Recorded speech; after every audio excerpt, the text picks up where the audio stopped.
Turkeys, turkeys, turkeys. Lately, it seems to be Thanksgiving all year round on Staten Island. But these feisty fowl have Ocean Breeze residents far from celebrating. If, God forbid, you will park your car underneath of some tree, your car in the morning all covered with turkeys, I'm sorry for my language, shit, you know, so it's not really a very nice thing to have around. A rafter of turkeys has grown to about 100 since 9 were first spotted near the South Beach Psychiatric Center in 2000. No one knows exactly where they came from because they nearly disappeared from the East Coast by the end of the 1800s. Some believe that an owner brought the turkeys to the island as pets and released them. Marion Besignano was one of the first to report 12 turkeys, a mother and her young, in front of her house in 2002. We called the advance, and the reporter came, and she even tried to get help for them, for somebody to come and do something, to take it away so it wouldn't be hurt and the babies. But we got nowhere with it, and it just kept propagating. The turkeys thrive in this neighborhood because of the open grassland and scattered trees.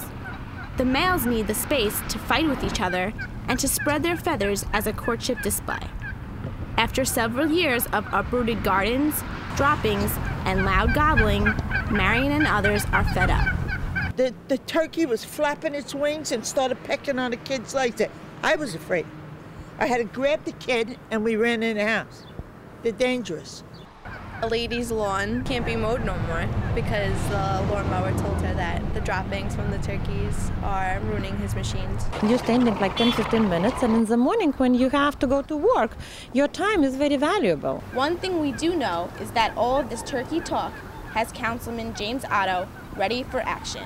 Frankly, I'm concerned that some of my constituents are going to get fed up and take matters into their own hands. Anyone caught by the DEC for hunting turkeys faces a fine of up to $250 and/or 15 days in jail. Resident Franklin Picone was arrested in February for firing bottle rockets at what he calls a health hazard. One option is to hire a licensed animal handler who would get a permit from the DEC to capture and kill the hazard. Insult on top of the injury is that we're now being told that the homeowners themselves will have to pay for any efforts to remove them, and that's just unacceptable to me. While Otto proposed a plan for turkey relocation at a recent meeting with the Department of Environmental Conservation, all efforts were rejected. The DEC feels these birds have become too domesticated to survive by themselves in the wild. We feed them. They're really harmless. They don't bother nobody. Environmentalist David Berg of Wild Metro says he doesn't see the turkeys as a health threat to anyone. If these turkeys are doing well and the habitat's right, this sounds like even if somebody did it unofficially, as far as I can tell, it's not a bad thing. But today, Ocean Breeze is turkey turf, with birds roaming rooftops, roosting in trees, and parading streets as they please.